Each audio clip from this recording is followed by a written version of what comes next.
Class start ചെയ്യാം. നമ്മൾ flat ആർച്ചാണ് കഴിഞ്ഞ ക്ലാസ്സിൽ എടുത്തത് അല്ലേ? ഫ്ലാറ്റ് ആർച്ച് വരയ്ക്കാനായിട്ട് പഠിച്ചു. അടുത്ത എന്താണ് ക്വസ്റ്റ്യൻ നോക്കിയേ. അടുത്ത എന്താണ് കാണുന്നത്? Draw the elevation of semi circular arch. എന്താണ് വരയ്ക്കാൻ പറഞ്ഞിട്ടുള്ളത്? സെമി സർക്കുലർ ആർച്ചിൻ്റെ എലവേഷനാണ് വരയ്ക്കാൻ പറഞ്ഞിട്ടുള്ളത്. എവിടെ നിന്നോ നല്ല നോയ്സ് വരുന്നുണ്ട്, ഒന്ന് മ്യൂട്ടാക്കും കേട്ടോ. Draw the elevation of semi circular arch. Semi circular ആർച്ചിൻ്റെ എലവേഷൻ വരയ്ക്കാനാണ് നമ്മുടെ അടുത്ത് ക്വസ്റ്റ്യൻ പറഞ്ഞിട്ടുള്ളത്. എന്തൊക്കെ ഡാറ്റാസ് തന്നിട്ടുള്ളത്? ഡാറ്റാസ് നോട്ട് ചെയ്ത്. എന്തൊക്കെ ഡാറ്റാസ് ഉള്ളത്? ഡാറ്റ നോക്കിയ സ്പാൻ എത്രയാ? 800 mm.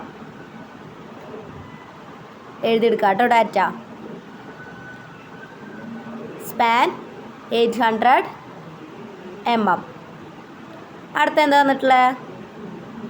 ഡെപ്ത്ത് എത്രയാ? 200 mm. എത്രയാ? 200 mm. പിന്നെ എന്താ തന്നിട്ടുണ്ട്? റൈസ് തന്നിട്ടുണ്ട് 400 mm. പിന്നെന്താണ്? Width of voussoir at extrados 100 mm. ഇത് കഴിഞ്ഞ ക്വസ്റ്റ്യനിലും സെയിം ആണ് തന്നിട്ടുണ്ടായിരുന്നത്, ഈ 100 mm കേട്ടോ. ഇപ്പോൾ ഡാറ്റാസ് നമുക്ക് ഈ 4 ഡാറ്റാസാണ് തന്നിട്ടുള്ളത്. അപ്പോൾ ഇത് വെച്ചിട്ട് വേണം നമുക്ക് എന്ത് ചെയ്യാൻ? സെമി സർക്കുലർ ആർച്ച് വരയ്ക്കാനായിട്ട്. എല്ലാവരും എഴുതിയെടുക്കാം കേട്ടോ. ഡാറ്റാസ് എഴുതി കഴിഞ്ഞിട്ട് പറയണേ.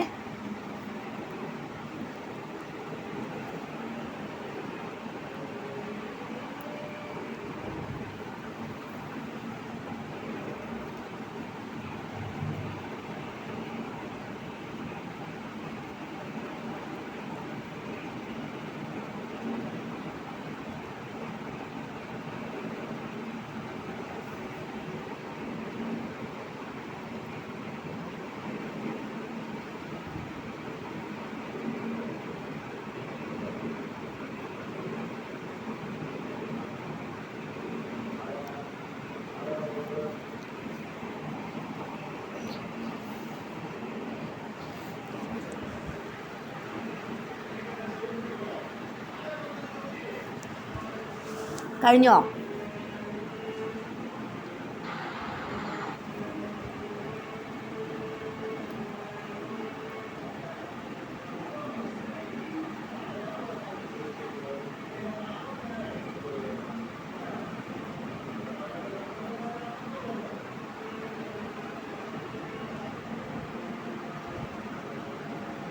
കഴിഞ്ഞോ?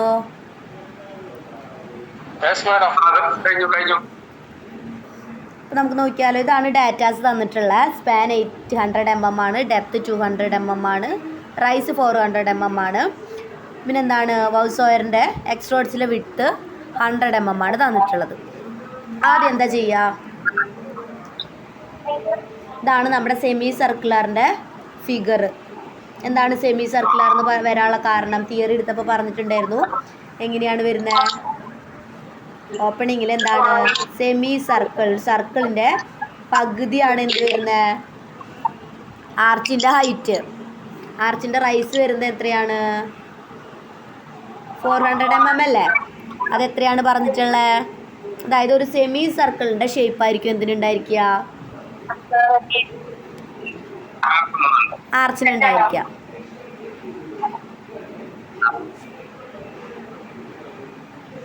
അപ്പോൾ വരച്ചാലോ?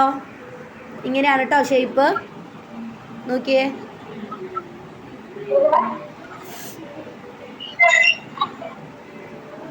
വരയ്ക്കാം.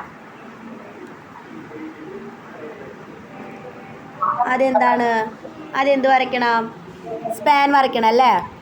സ്പാൻ എത്രയാണ് തന്നിട്ടുള്ളത്?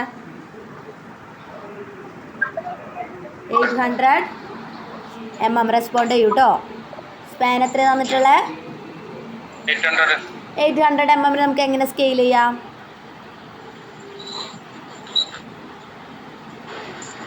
800 divided by 10.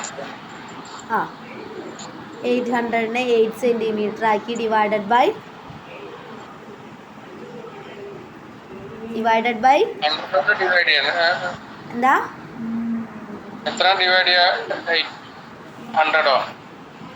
10 കൊണ്ട് ഡിവൈഡ് ചെയ്താൽ മതിയില്ലേ? 1:10 ചെയ്ത് കഴിഞ്ഞാൽ 8 സെൻറ്റിമീറ്റർ കിട്ടും നമുക്ക്. അതായത് MM-ലാണെങ്കിൽ നമ്മൾ 100 കൊണ്ട് ചെയ്യണം. സെൻറ്റിമീറ്ററിലാവുമ്പോഴോ 10 കൊണ്ട് ഡിവൈഡ് ചെയ്യണം. പക്ഷെ ഇതില് MM-ലല്ലേ നമുക്ക് തരുന്നത് മാഡം? വാല്യൂ തരുന്നത് MM-ലാണ്. പക്ഷെ നമ്മൾ ഇങ്ങനെ MM-ൽ ചെയ്യുമ്പോഴേ ഡിവൈഡഡ് ബൈ 100 അപ്പം എത്ര വരും? 8 വരും അല്ലേ? 8 വരും. 8 എന്താ വരിക? MM അല്ലേ വരിക? 8 MM വരച്ചാൽ എങ്ങനെ ഇരിക്കും? ആ, അതുകൊണ്ടാണ് സെൻറ്റിമീറ്ററിലേക്ക് ആക്കിയിട്ട് ചെയ്യുന്നത്. നമ്മൾ വരയ്ക്കുന്നത് സെൻറ്റിമീറ്ററിലായതുകൊണ്ട് ആ വാല്യൂവിന് സെൻറ്റിമീറ്ററിലേക്ക് ആക്കിയിട്ട് സ്കെയിൽ ചെയ്യുന്നത്. നമ്മളിങ്ങനെ all dimensions are in centimetre എന്ന് എഴുതിയാൽ മതി. മനസ്സിലായോ? ഓൾ ഡയമെൻഷൻസ് ആർ ഇൻ സെന്റിമീറ്ററിലേക്ക് ആക്കുന്ന എന്തായിരിക്കും? എങ്ങനെയാണ് സെൻറ്റിമീറ്ററിലേക്ക് ആക്കുക? എങ്ങനെയാ? 800 MM സെൻറ്റിമീറ്ററിലേക്ക് ആക്കുമ്പോൾ എത്ര വരും? അതായത് 1 സെൻറ്റിമീറ്ററിൽ എത്ര MM ഉണ്ട്? 10 MM. മനസ്സിലായോ? ഇപ്പം 800 MM എത്ര സെൻറ്റിമീറ്റർ ഉണ്ടാവും? 100 MM 10 സെന്റിമീറ്റർ. 100 MM അതായത് ഡിവൈഡ് ചെയ്താൽ മതി. 10 കൊണ്ട് ഡിവൈഡ് ചെയ്ത് കഴിഞ്ഞാൽ കറക്റ്റ് ആവും. അതായത് 10 MM ആണല്ലോ ഉള്ളത്. 1 സെൻറ്റിമീറ്ററിൽ 10 MM. അപ്പോൾ ആ 10 വെച്ച് ഡിവൈഡ് ചെയ്താൽ മതി. 800-നെ 10 വെച്ച് ഡിവൈഡ് ചെയ്യുമ്പോൾ എത്ര കിട്ടും? 80. അത്രത്തോളം സെൻറ്റിമീറ്റർ ഉണ്ട്. 800-ലെ 10-ൽ 2 പൂജ്യം വെട്ടിക്കളയാം. ഒരു പൂജ്യം 10-ലും പൂജ്യം വെട്ടും, 800-ലും പൂജ്യം വെട്ടും. ആ, അങ്ങനെ തന്നെയാണ്. ഇത് ഹരിക്കണതിന് തുല്യം തന്നെയാണ് ഈ വെട്ടിക്കളയുന്നതും. 10 വന്നതിൻ്റെ റീസണാണ് ഞാൻ പറഞ്ഞത്. എന്താണ്? 1 സെൻറ്റിമീറ്ററിൽ 10 MM ഉണ്ട്. അപ്പോൾ 10 വെച്ചിട്ട് ഡിവൈഡ് ചെയ്യുന്നു. അപ്പോൾ 800 MM എത്ര സെൻറ്റിമീറ്റർ ഉണ്ടെന്ന് എങ്ങനെ അറിയാം? 800 ഡിവൈഡഡ് ബൈ 10. അപ്പോൾ നമ്മൾ എത്രയിലാണ് സ്കെയിൽ ചെയ്യുന്നത്? 1:10 സ്കെയിൽ ചെയ്യുന്നത്. എങ്ങനെ വരും? സ്പാൻ വരയ്ക്കാം. എന്താ? ക്വസ്റ്റ്യൻ അവർ തരുന്ന സ്പാൻ അനുസരിച്ചിരിക്കും. അവർ ചിലപ്പോൾ 1200 തരണമെന്നുണ്ടെങ്കിൽ നമുക്ക് 1:10 ചെയ്താലും കുഴപ്പമില്ല. 120 ഡിവൈഡ് ചെയ്യുമ്പോൾ 12 സെൻറ്റിമീറ്റർ ഒന്നും കുഴപ്പമില്ല. അവർ അതിൽ കൂടുതൽ സ്പാൻ തരുമ്പോൾ എന്താണ്? നമുക്ക് 20 ചെയ്യേണ്ടി വരും, അല്ലെങ്കിൽ 50 ചെയ്യേണ്ടി വരും. മനസ്സിലായി? അവർ തരുന്ന വാല്യൂ അനുസരിച്ചിരിക്കും. അതുകൊണ്ടാണ് നിങ്ങളുടെ അടുത്ത് സ്വന്തമായിട്ട് സ്കെയിൽ ചെയ്യാൻ പറയുന്നത്. ഒരു വാല്യൂ കിട്ടിക്കഴിഞ്ഞാൽ അതിനെ എങ്ങനെ സ്കെയിൽ ചെയ്യാമെന്ന് പഠിക്കണം നിങ്ങൾ. ഞാൻ ഈ ക്വസ്റ്റ്യൻ തരുന്ന വാല്യൂവിലായിരിക്കില്ല എന്ത് തരിക. അവർ ക്വസ്റ്റ്യൻ പേപ്പറിൽ ചിലപ്പോൾ ക്വസ്റ്റ്യൻസ് ഉണ്ടായിരിക്കുക. അവർക്ക് ഏത് വാല്യൂ വേണേലും മാറ്റി തരാം. ഓക്കെ. അപ്പം എങ്ങനെ സ്പാൻ വരയ്ക്കാം? എത്രയിൽ ഓപ്പണിംഗ് വരയ്ക്കണം? എത്ര പറഞ്ഞ? 8 സെൻറ്റിമീറ്റർ. 80, അതായത് 8 സെൻറ്റിമീറ്ററിൽ വരയ്ക്കണം അല്ല? സ്കെയിൽ ചെയ്ത് കിട്ടിയ വാല്യൂ 8 സെൻറ്റിമീറ്ററാണ്. 8 സെൻറ്റിമീറ്ററിൽ വോൾ ഓപ്പണിംഗ് വരയ്ക്കും. ഇതാണ് ഇത് 8 സെൻറ്റിമീറ്റർ എന്നുള്ളത്. ക്ലിയർ ആയോ? ഇനി എന്ത് ചെയ്യണം? നമുക്ക് എന്ത് തന്നിട്ടുണ്ട്? റൈസ് തന്നിട്ടുണ്ട് അല്ലേ? റൈസ് തന്നിട്ടുണ്ട്. റൈസ് എത്രയാണ് വരുന്നത്? വായിച്ചേ. 200 സ്കെയിൽ ചെയ്യുമ്പോൾ എന്ത് വരും? 200 അല്ലല്ലോ, 400 അല്ലേ? 400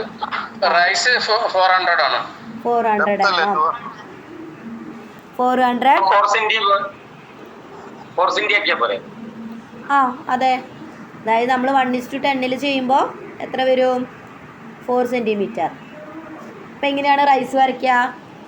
റൈസ് വരയ്ക്കാനായിട്ട് നമ്മൾ സ്പ്രിങ്ങിങ് ലൈൻ കൊടുക്കുക, ഡോട്ടഡ് ലൈനോ ഏത് ലൈൻ വേണേലും കൊടുക്കാം. എന്നിട്ട് എന്ത് ചെയ്യണം? സെൻറ്റർ മാർക്ക് ചെയ്ത് കൊടുക്കുക. സെൻറ്റർ മാർക്ക് ചെയ്യുക എന്ന് പറഞ്ഞാൽ എത്രയിലായിരിക്കും സെൻറ്റർ വരിക? 8ൻ്റെ സെൻറ്റർ ഇവിടെ 4 സെൻറ്റിമീറ്റർ, ഇവിടെ 4 സെൻറ്റിമീറ്റർ ആയിരിക്കും. ക്ലിയർ ആയോ? ഇവിടെ വേണം നമ്മൾ റൈസ് അപ്ലൈ ചെയ്ത് കൊടുക്കാൻ അല്ലേ. എപ്പോഴും സെൻറ്ററിൽ നിന്നാണ് നമ്മൾ എന്ത് കൊടുക്കുക,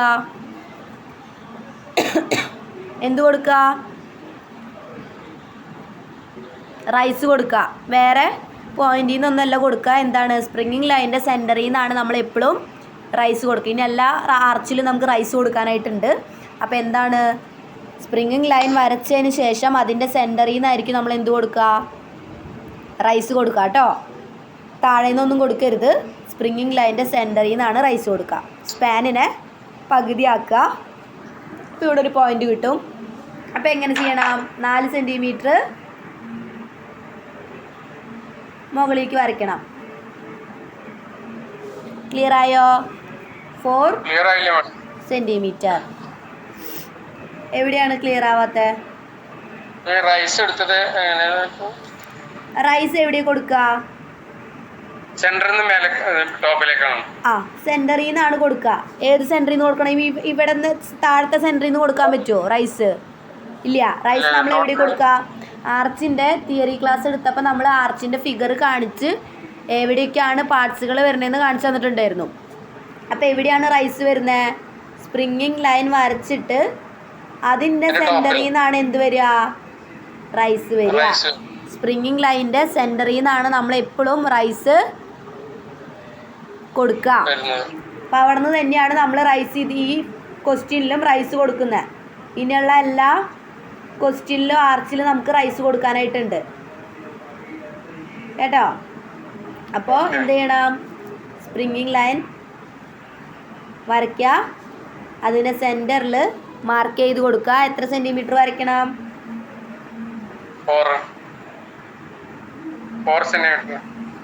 4 സെൻറ്റിമീറ്റർ മുകളിലോട്ട് വരയ്ക്കണം. റൈസ് 4 സെൻറ്റിമീറ്റർ ആണ്. ഇനി എന്ത് ചെയ്യണം നമ്മൾ? ഇനിയാണ് ആർച്ച് വരയ്ക്കാനായിട്ടുള്ളത്. സെമി സർക്കിൾ ആയതുകൊണ്ട് എങ്ങനെ വരയ്ക്കാം? കോമ്പസ് എടുത്ത് ആർക്ക് വരച്ചാൽ മതി. എങ്ങനെ ആർക്ക് വരയ്ക്കാം? എങ്ങനെ വരയ്ക്കാം? ഈ പോയിന്റിൽ, അതായത് റൈസ് മാർക്ക് ചെയ്ത പോയിന്റിൽ തന്നെ എന്ത് കുത്തണം? കോമ്പസ് കുത്തണം. ഫസ്റ്റ് പോയിന്റ് എ ആണ്, പിന്നത്തെ പോയിന്റ് ബി ആണ്, പിന്നത്തെ പോയിന്റ് സി ആണ്. ഇതിൽ കൂടെ ഒക്കെ എന്ത് കടന്നു പോകണം? ആർക്ക് കട്ട് ചെയ്ത് പോകണം. എന്നാലല്ല എല്ലാ പോയിന്റിലും മുട്ടുള്ളൂ. എങ്ങനെ വരയ്ക്കും? ഈ ഓ എന്ന് പറഞ്ഞ പോയിന്റിൽ കോമ്പസ് കുത്തി എങ്ങനെ വരയ്ക്കണം? ഇങ്ങനെ വരയ്ക്കണം. മനസ്സിലായോ?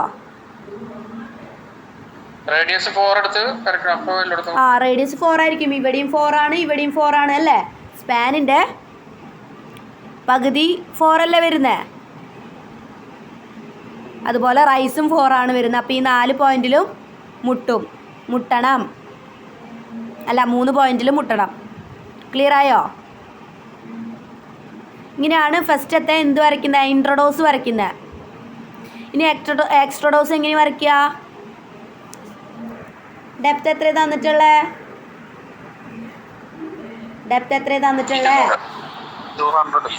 200 സ്കെയിൽ ചെയ്യുമ്പോൾ എന്ത് വരും?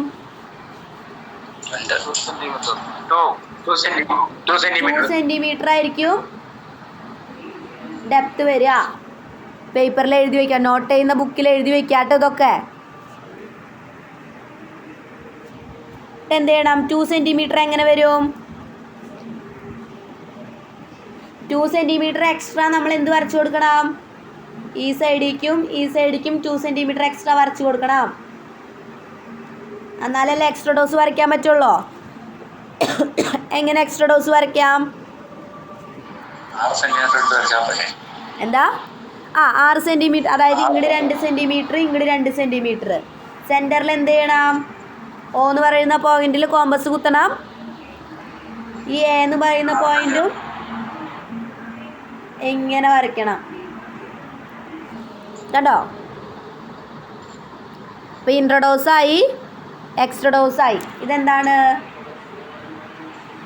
ഇൻട്രഡോസ്. ഇതെന്താണ്? എക്സ്ട്രഡോസ് അല്ലേ.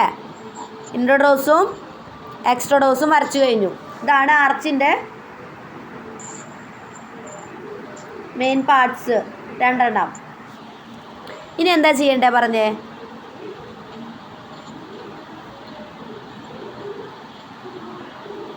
ഇനി എന്താ ചെയ്യണ്ടേ നോക്കിയേ. ഇവിടെ വരെ നമ്മൾ വരച്ചു കഴിഞ്ഞു. ഇതാണ് സെമി സർക്കുലർ ആർച്ച്. ഇനി എന്ത് ചെയ്യണം?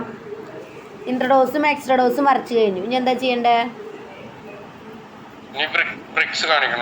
ഇൻട്രഡോസിലും എക്സ്ട്രഡോസിലും ബ്രിക്സ് കാണിക്കണം. ബ്രിക്സിന്റെ വിഡ്ത്ത് എത്രയാന്ന് തന്നിട്ടുണ്ട് ക്വസ്റ്റ്യനിൽ.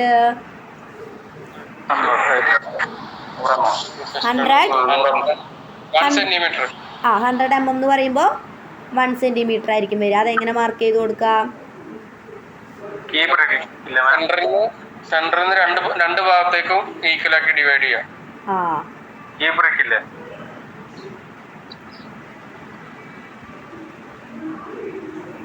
റൈസ് കൊടുത്തില്ലേ, റൈസിന്റെ 2 സൈഡിലേക്കും ഡിവൈഡ് ചെയ്യാം. ഇങ്ങനെയാണ് വരിക. ഇതിന്റെ 2 സൈഡിലേക്കും കൊടുക്കണം. വേണ്ടേ? എങ്ങനെ കൊടുക്കാം? 0.5 അല്ലേ? പിന്നെ ഒക്കെ എന്ത് ചെയ്യാം? 1 cm വെച്ച് കൊടുക്കാം. ക്ലിയർ ആണല്ലോ? കഴിഞ്ഞ ക്ലാസ്സിൽ നമ്മൾ ഫ്ലാറ്റ് ആർച്ച് എടുത്തപ്പോൾ പറഞ്ഞതാണത്. റൈസിന്റെ അതായത് ഡിവൈഡർ വെച്ചിട്ടോ കോമ്പസ് വെച്ചിട്ടോ നമുക്കത് കട്ട് ചെയ്ത് ആർക്കുകൾ, ചെറിയ ചെറിയ ആർക്കുകൾ കട്ട് ചെയ്താൽ മതി.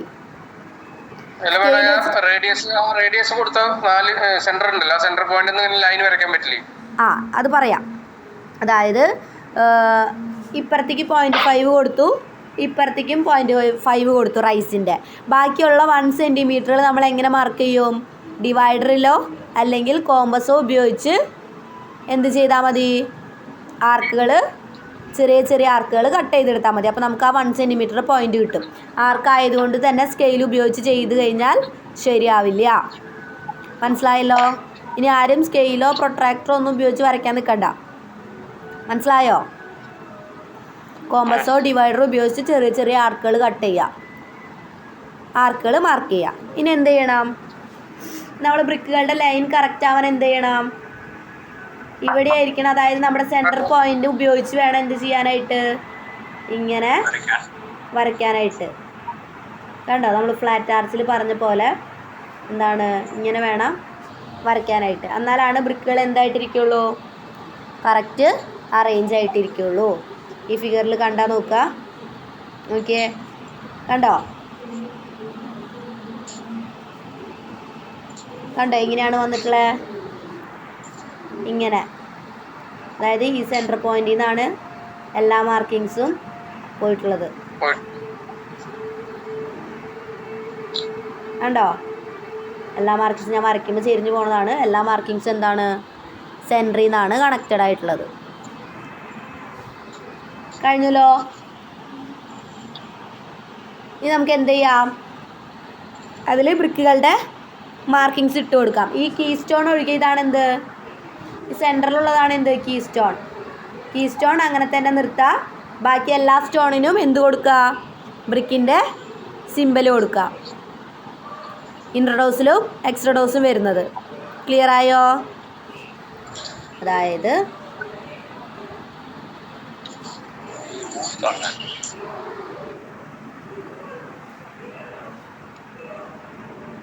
ഇതാണ് കീ സ്റ്റോൺ വരിക. ഈ കീ സ്റ്റോണിൽ ഒഴികെ ബാക്കി എല്ലാത്തിലും എന്ത് കൊടുക്കണം?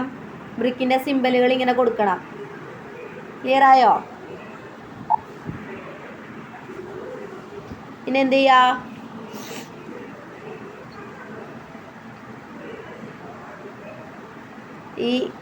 ഇത് വേണമെങ്കിൽ നമുക്കിങ്ങനെ കംപ്ലീറ്റ് ചെയ്ത് ഇപ്പുറത്തൊക്കെ എന്ത് കൊടുക്കാം? ഇങ്ങനെ ചെയ്യണമെന്നില്ല, മൊത്തത്തിൽ ബ്രിക്ക് വർക്ക് കാണിച്ചാൽ മതി.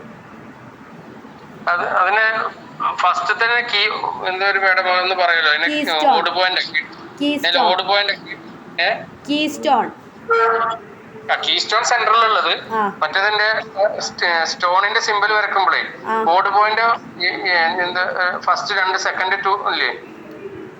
ഫസ്റ്റത്തെ ഓട് കോഴ്സ്, ഓട് കോഴ്സ് ഒന്നാമത്തെ കോഴ്സ്. അതായത് ഒറ്റ വരുന്ന കോഴ്സുകൾ 1 എന്താ വരിക? 1, 3 എക്സെട്ര, 1, 3, 5 എക്സെട്ര. അടുത്ത എന്താണ് 2, 4, 6 എക്സിട്ര എന്തായിരിക്കും? അതെങ്ങനെ മനസ്സിലാക്കുക? Even course. അത് കൂടുതൽ ലൈൻ വരയ്ക്കുമ്പോഴല്ലേ അങ്ങനെ വരുള്ളൂ. ഇതിൽ വരയ്ക്കാലോ ഓഡ് കോഴ്സ് ഈവൺ കോഴ്സ് ഒക്കെ കൂടുതൽ വരുമല്ലേ ഇവിടെ വരയ്ക്കുമ്പോൾ. ഇവിടെ ഈ താഴത്ത് വരയ്ക്കുന്നത് ഓഡ് കോഴ്സ് ആയിരിക്കും, മുകളിലത്തൊക്കെ ഈവൺ കോഴ്സ് ആയിരിക്കും. അതായത് ഒന്നുമില്ല, ഓഡ് കോഴ്സുകൾ സെയിം ആയിട്ട് വരയ്ക്കുക, ഈവൺ കോഴ്സുകൾ സെയിം ആയിട്ട് വരയ്ക്കുക. അതായത് 1, 3, 5, 7, 9, 11 അങ്ങനെ വരുന്നതൊക്കെ ഒരേപോലെ ഇരിക്കും. 2, 4, 6, 8, 10 അങ്ങനെ വരുന്നത് ഒരേപോലെ ഇരിക്കും.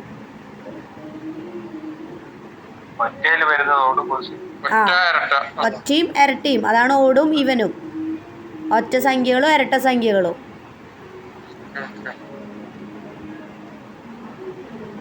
ഓക്കെ, ഇനി എന്താണ് ഇതിൽ ബ്രിക്കിൻ്റെ സിമ്പിൾ ആഡ് ചെയ്ത് കൊടുത്താൽ മതി. നമ്മൾ കഴിഞ്ഞ ക്ലാസ്സിൽ ഇതിൽ ബ്രിക്കിൻ്റെ സിമ്പിളിന് വലിയ ഇമ്പോർട്ടൻസ് ഒന്നുമില്ല. പക്ഷേ ഓഡ് കോഴ്സും ഈവൻ കോഴ്സും ഒരേപോലെ വരണമെന്നേ ഉള്ളൂ. നിങ്ങൾ സിവിൽ പഠിക്കുന്ന കാരണം അങ്ങനെ ചെയ്യാം. നോർമൽ ബ്രിക്കിൻ്റെ സിമ്പിൾ വരച്ചോളൂ. നിങ്ങൾ ഇത് വരയ്ക്കുന്നതാണ്. അടുത്തത് ഇനി മേസൻട്രി നിങ്ങൾ ചെയ്യാൻ പോകണം. അപ്പോൾ മേസൻട്രി ചെയ്യുമ്പോൾ നിങ്ങൾക്ക് കുറച്ചുകൂടി കിട്ടും.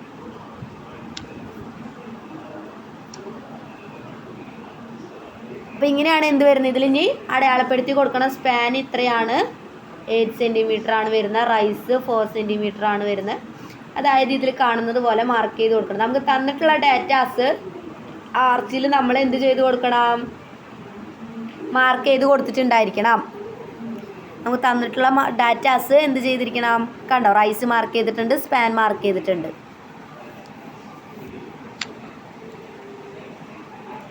കണ്ടോ?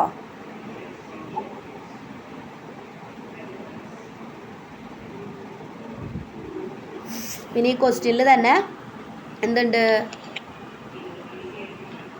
ഓരോ പോയിന്റുകളായിട്ട് എങ്ങനെ വരയ്ക്കണം എന്നുള്ളത് പറഞ്ഞത്. Draw 80 mm wide wall opening. പിന്നെ എന്താണ്, draw the springing line. Springing line വരയ്ക്കുക. പിന്നെ എന്താണ്, mid point of the springing line as centre draw a semi circle.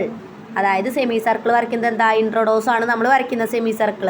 Rise 400 mm mark ചെയ്തതിന് ശേഷം ഇൻട്രഡോസ് വരയ്ക്കുക. എങ്ങനെയാണ്, സെമി സർക്കിളായിട്ട് ഇൻട്രഡോസ് വരയ്ക്കുക.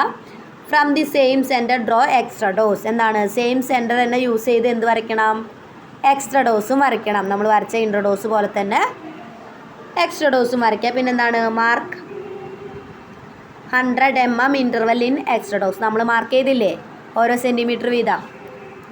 ഇനിയിൽ തന്നിട്ടുണ്ട്, join the centre point of semi circle and 100 mm interval points and arrange the brick shown. ഇതാണ് ബ്രിക്കുകൾ arrange ചെയ്യുക. മനസ്സിലായോ? അതായത് നിങ്ങൾക്ക് അയച്ചു തന്നിട്ടുള്ള PDF കൃത്യമായിട്ട് ഡാറ്റാസും അതെങ്ങനെയാണ് വരയ്ക്കുന്നതെന്നും പറഞ്ഞു തന്നിട്ടുണ്ട്.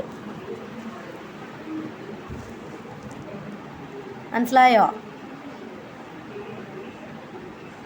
അപ്പം അത് ശ്രദ്ധിക്കുക.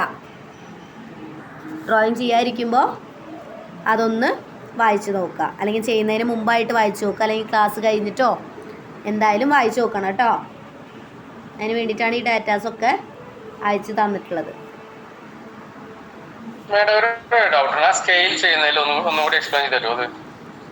അതായത് 800 mm നമ്മളത് 10 കൊണ്ട് ഡിവൈഡ് ചെയ്തത്. അപ്പൊ 80 സെന്റിമീറ്റർ കിട്ടിയോ? അതായത് ഡിവൈഡ് ചെയ്യണോ? സ്പാൻ നമുക്ക് തന്നിട്ടുള്ളത് 800 mm ആണ്. നമുക്ക് 800 mm എന്ന് പറഞ്ഞു കഴിഞ്ഞാൽ എത്ര സെന്റിമീറ്റർ വരും? 80 സെന്റിമീറ്റർ വരും. 80 സെന്റിമീറ്റർ വരും. ഈ 80 സെന്റിമീറ്ററിൽ നമുക്ക് വരയ്ക്കാൻ പറ്റുമോ? അതായത് 80 സെന്റിമീറ്റർ, അതായത് 800 mm അതിൽ നമുക്ക് വരയ്ക്കാനായിട്ട് സാധിക്കില്ല. അപ്പോൾ നമ്മൾ എന്ത് ചെയ്യണം? ചെറുതാക്കണം വാല്യൂവിനെ, അല്ലേ? ചെറുതാക്കണ്ടേ? എങ്ങനെ ചെറുതാക്കാം? എല്ലാ വാല്യൂവിനും ഒരേ അളവ് കൊണ്ട് ഡിവൈഡ് ചെയ്ത് കഴിഞ്ഞാൽ ചെറുതാവും, അല്ലേ? അപ്പോൾ ഏത് വാല്യൂ കൊണ്ട് ചെറുതാക്കണം? നമുക്ക് പല വാല്യൂ കൊണ്ട് ചെറുതാക്കാം. 100 കൊണ്ട് ചെറുതാക്കാം, 500 കൊണ്ട് ചെറുതാക്കാം, വേണമെങ്കിൽ 50 കൊണ്ട് ചെറുതാക്കാം, 10 കൊണ്ട് ചെറുതാക്കാം, 20 കൊണ്ട്, ഏത് സംഖ്യ കൊണ്ട് വേണമെങ്കിലും ചെറുതാക്കാം, അല്ലേ? പക്ഷേ ഒരൊറ്റ ഡ്രോയിങ്ങിൽ ഒരു വാല്യൂ കൊണ്ട് മാത്രമേ ചെറുതാക്കാൻ പറ്റുള്ളൂ. നമുക്ക് തോന്നിയ വാല്യൂ കൊണ്ട് ചെയ്യാൻ പറ്റില്ല. അതായത് നമ്മൾ ആദ്യം ഇപ്പോൾ 10 കൊണ്ടാണ് ചെയ്തതെന്നുണ്ടെങ്കിൽ എല്ലാ വാല്യൂസും 10 കൊണ്ട് തന്നെ ഡിവൈഡ് ചെയ്യണം. കേട്ടോ. ഒരു വാല്യൂ 10 കൊണ്ട് ചെയ്തിട്ട് മറ്റേ വാല്യൂന് 20 കൊണ്ട് ചെയ്യാനായിട്ട് സാധിക്കില്ല, ചെയ്യാനായിട്ട് പാടില്ല. ഒറ്റ തവണ, ഒരു തവണയല്ല 2 തവണ വേണമെങ്കിലും ചെറുതാക്കാമെന്ന് അർത്ഥം. 2 തവണ ചെറുതാക്കാന്നല്ല ഞാൻ പറയുന്നേ. അതായത് ഒരു ഡ്രോയിങ്, ഈ ഡ്രോയിങ്ങിൽ എത്ര വാല്യൂസ് നമുക്ക് തന്നു? സ്പാൻ തന്നു, റൈസ് തന്നു, ഡെപ്ത് തന്നു. ഇതിനൊക്കെ നമ്മൾ ഒരു വാല്യൂ കൊണ്ട് മാത്രമേ ചെയ്യാൻ പാടുള്ളൂ എന്ന്. ഇപ്പോൾ നമ്മൾ സ്പാനിനെ 10 കൊണ്ട് ചെയ്തു, അപ്പോൾ നമുക്ക് 8 സെൻറ്റിമീറ്റർ കിട്ടി. അപ്പോൾ നമ്മൾ ഡെപ്ത് ചെയ്യുമ്പോഴും 10 കൊണ്ട് മാത്രമേ ചെയ്യാൻ പാടുള്ളൂ. അതുപോലെ റൈസ് ചെയ്യുമ്പോഴായാലും 10 കൊണ്ട് മാത്രമേ സ്കെയിൽ ചെയ്യാൻ പാടുള്ളൂ, വേറെ വാല്യൂ എടുക്കാൻ പാടില്ല. മനസ്സിലായോ? നമ്മൾ സെന്റിമീറ്ററിൽ ശേഷമാണ് 10 കൊണ്ട് ഡിവൈഡ് ചെയ്യുന്നത്. കാരണം എന്താ, നമ്മൾ വരയ്ക്കുന്നത് സെന്റിമീറ്ററിലാണ്. അല്ല, ഈ സെന്റിമീറ്ററിലേക്ക് ആക്കണമെന്ന് സെന്റിമീറ്ററിലേക്ക് ആക്കാൻ നമ്മൾ 10 കൊണ്ട് ഡിവൈഡ് ചെയ്യണ കാരണം എന്താ? ഒരു സെന്റിമീറ്ററിൽ 10 mm ആണുള്ളത്, അതുകൊണ്ടാണ്.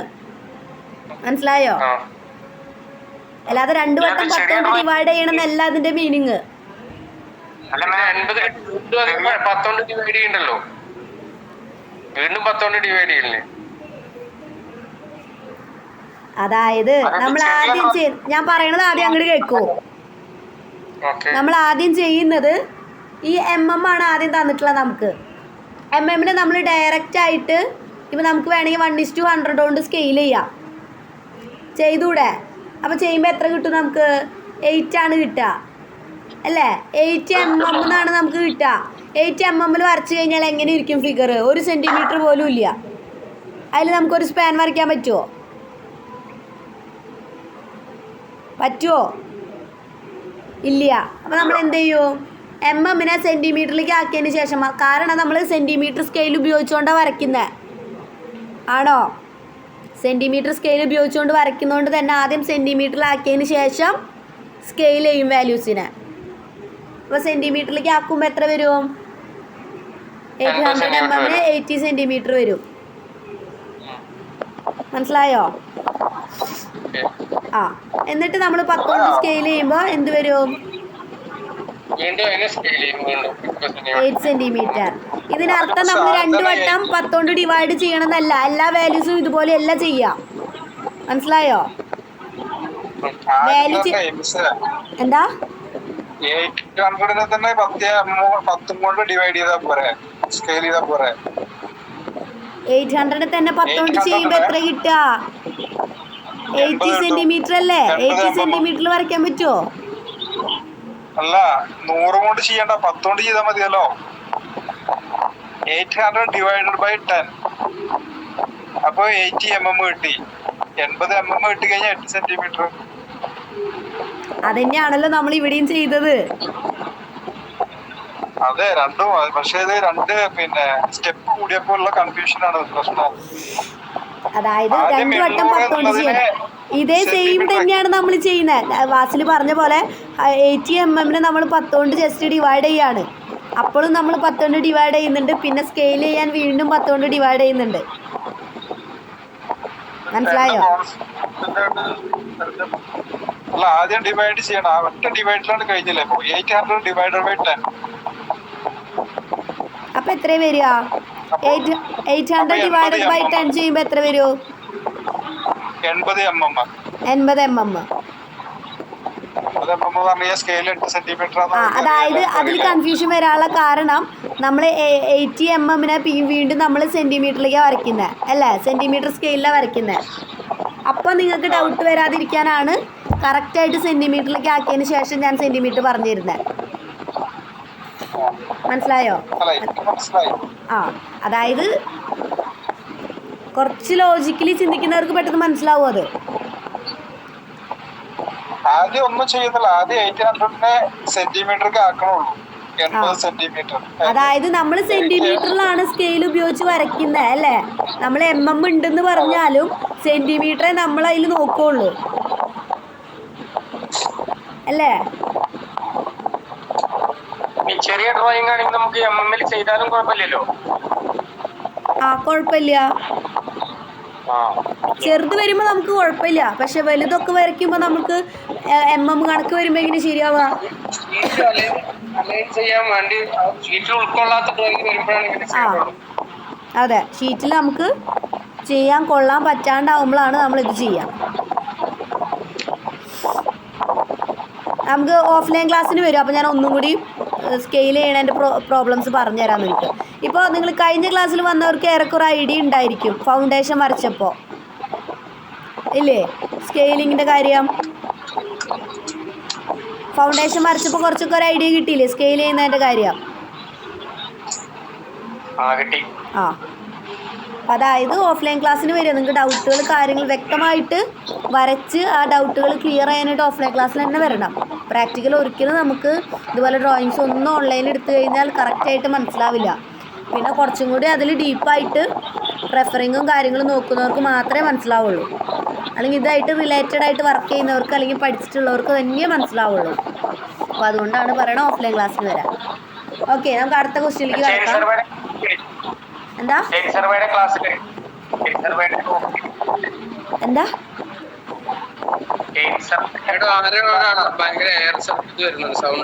സൗണ്ട് വരുന്നുണ്ട്, ക്ലിയർ ആവണില്ല. എന്താന്ന് എന്താ ചോദിച്ചേ? അതിനാരും വന്നില്ല. കഴിഞ്ഞ ക്ലാസ്സിൽ ഞാൻ ഇതാണ് പറഞ്ഞ, ഒരാളും വന്നില്ല ക്ലാസ്സിന്. ആകെ ഷഫാനത്ത് മാത്രമാണ് വന്നത്. ഷഫാനത്തിന് ഒറ്റയ്ക്ക് ചെയ്യാൻ പറ്റാത്തതുകൊണ്ട് ഷഫാനത്ത് ഡ്രോയിങ് ചെയ്തു. അപ്പം നിങ്ങളൊന്നുമില്ലെങ്കിൽ വരാൻ പറ്റില്ല എന്നുള്ള കാര്യം ഒന്ന് ഇൻഫോം ചെയ്യുക. ഞാൻ കഴിഞ്ഞ ക്ലാസ്സിൽ കഴിഞ്ഞ ശനിയാഴ്ച ഞാൻ തോന്നുന്നു ഞാൻ ഒരുപാട് സംസാരിച്ചു അതിനെ പറ്റി. പിന്നെ ഞാനായിട്ടൊരു ഡേറ്റ് ഫിക്സ് ചെയ്യില്ല എന്ന് പറഞ്ഞ് ഓഫീസിൽ അറിയിച്ചിട്ടുണ്ട്. നിങ്ങളായിട്ടൊരു ഡേറ്റ് പറയുക. ആ ഡേറ്റ് എനിക്ക് ഓക്കെ ആണെങ്കിൽ ഞാൻ ലീവ് അല്ലാത്ത ദിവസം അല്ലെങ്കിൽ എനിക്ക് വേറെ തിരക്കുകളൊന്നും ഇല്ലാന്നുണ്ടെങ്കിൽ ഞാൻ ഉണ്ടാവും. 1-ാം തീയതി 1-ാം തീയതി സ്റ്റുഡൻസിന് ക്ലാസ് ഉണ്ടായിരിക്കില്ല. നിങ്ങൾക്ക് പണിയെടുക്കുന്നത് വളരെ മോശമാണ്, പക്ഷേ കോളേജ് വർക്കിംഗ് ആണ്.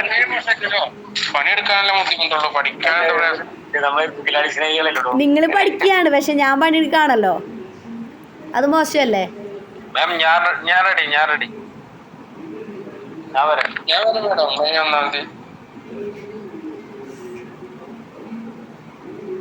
ഞാൻ സാധാരണ മെയ് ദിനത്തിൻ്റെ അന്ന് ഓഫ് ഡേ തന്നില്ലെങ്കിലും ഞാൻ ലീവ് എടുക്കാറാണ് പതിവ്. പക്ഷെ നിങ്ങൾ വരുന്നുണ്ടെങ്കിൽ ഞാൻ വരാം, എനിക്ക് കുഴപ്പമില്ല.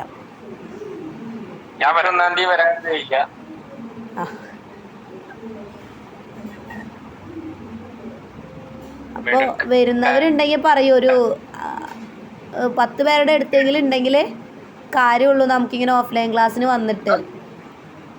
മനസ്സിലായോ?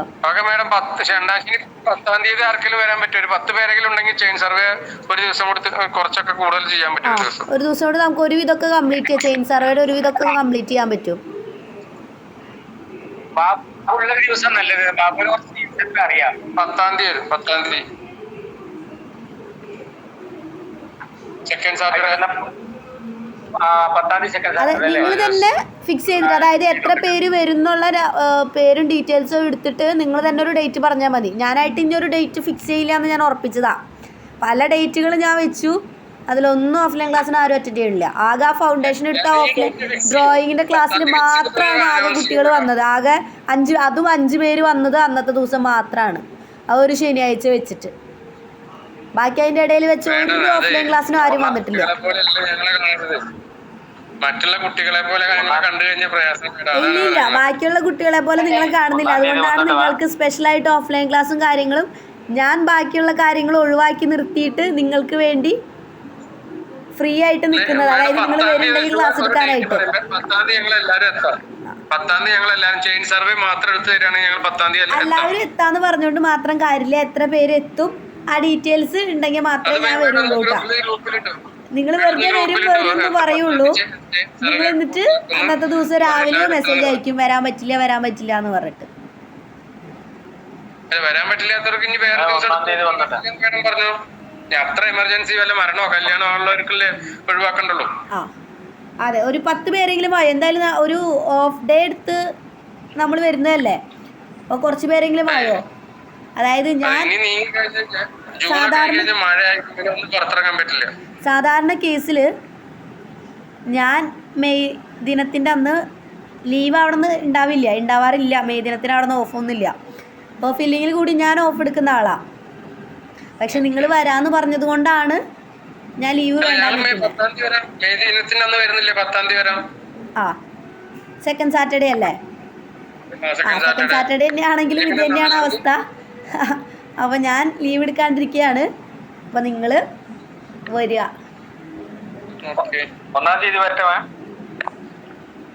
1-ാം തീയതി എത്ര പേര് വരും? അതാണ് എൻ്റെ ചോദ്യം. 1-ാം തീയതി വെക്കുന്നുണ്ടെങ്കിൽ എത്ര പേര് വരും?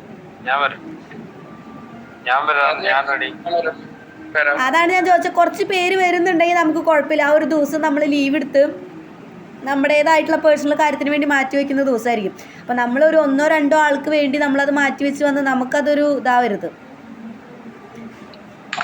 മനസ്സിലായോ? അതായത് അത്രേ ഞാൻ ഉദ്ദേശിച്ചുള്ളൂ. വരുന്നുണ്ടെങ്കിൽ കുറച്ച് പേര് കൂടുതൽ വരിക. അപ്പം എനിക്കും അതൊരു കുഴപ്പമില്ലാത്ത കാര്യമാണ്. അതായത് എനിക്കും സന്തോഷമുള്ളൂ, ഇത്ര പേര് വന്നു, ക്ലാസ് എടുക്കാൻ പറ്റി.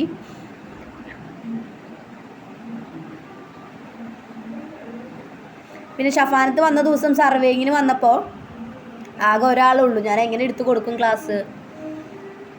സർവേ ചെയ്യണമെങ്കിൽ 2-3 പേര്, 5 പേര് മിനിമം വേണം, എന്നാലേ ഒരു ബെനിഫിറ്റ് ഉള്ളത്. ഞാൻ എന്നിട്ട് പറഞ്ഞു 2 പേരെങ്കിലും ആയിട്ട് വരാൻ നോക്കാൻ പറഞ്ഞു. ഞാനും കൂടി എക്സ്ട്രാ ഹെൽപ്പ് ചെയ്ത്, അല്ലെങ്കിൽ സിവിലിലെ കുട്ടികളെയും വിളിച്ചിട്ട് അവർക്ക് സർവേ അറിയുന്ന കാരണം, അവർ പഠിച്ചിട്ടുള്ള കാരണം അവരും കൂടി ഇൻക്ലൂഡ് ചെയ്യാലോ എന്ന് വിചാരിച്ചു. എന്നിട്ട് 2 പേരോ 3 പേരോ വരാന്ന് പറഞ്ഞു. എന്താ ചെയിൻ എടുക്കാനും ക്രോസ് സ്റ്റാഫ് എടുക്കാനൊക്കെ ആൾ തന്നെ വേണം. ആ അതെ, ഓരോരുത്തർ തന്നെ വേണം, വെറുതെ പറയുന്നതല്ല. എനിക്ക് നിങ്ങളെ ബുദ്ധിമുട്ടിക്കാനായിട്ട് ഒരു താല്പര്യവും ഇല്ല. 2 പേര് 3 പേര് ടീമാക്കും എന്നൊക്കെ പറയുന്നത് നിങ്ങളെ ബുദ്ധിമുട്ടിക്കാൻ വേണ്ടിയിട്ടല്ല. ആ